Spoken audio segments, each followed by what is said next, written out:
স্বাগতম জানাইছো আজিৰ প্ৰধান বাতৰিলৈ।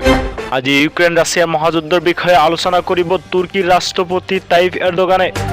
দুয়োপক্ষক আলোচনাৰ মেজলৈ আনিবৰ বাবেই এই আলোচনা বুলি জনায় মুখপাত্ৰ ইব্ৰাহিম কালিনে।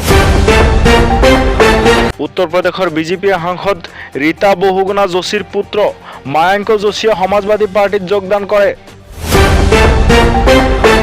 ইউক্ৰেইনত থকা কলকাতাৰ এজন ২৭ বছৰীয়া চিকিৎসক আৰু ষ্টুডেণ্ট কনচালটেণ্ট ডক্টৰ পৃথ্বীৰাজ ঘোষে নিজ ইচ্ছামতে ইউক্ৰেইন ত্যাগ কৰা নাই বুলি জানিব দিয়ে। কাৰণ তেওঁ তাত থাকি আন ভাৰতীয় শিক্ষাৰ্থীসকলক স্থানান্তৰকৰণত ভাৰত চৰকাৰ সহায় কৰি আছে।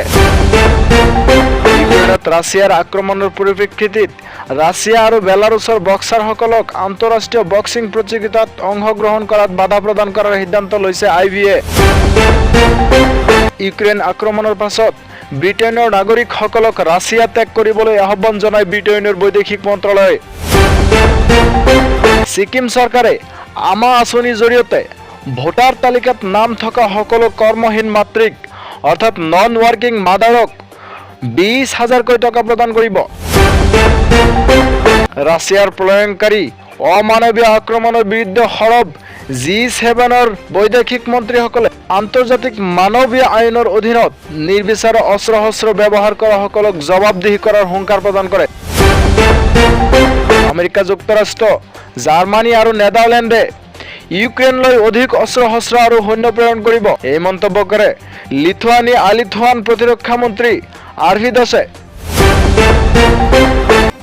ইউক্ৰেইনিয়ান সেনাই যোৱা ৯টা দিনত প্ৰায় ১০,০০০ ৰাছিয়ান সেনাক হত্যা কৰিছে। লগতে ২৬৯খন টেংক, ৩৯খন বিমান আৰু ৪০খন হেলিকপ্টাৰ ধ্বংস কৰিছে বুলি জনায় ইউক্ৰেইনৰ মন্ত্ৰালয়ে। কংগ্ৰেছৰ ৰাহুল গান্ধীয়ে বাৰাণসীত এখন ৰেলী সম্বোধন কৰি প্ৰধানমন্ত্ৰী নৰেন্দ্ৰ মোদীক আক্ৰমণ কৰে আৰু কয় বিজেপিয়ে মিছা কথাৰ ভিত্তিত ভোট খোজে। News desk report, live TV Bharat.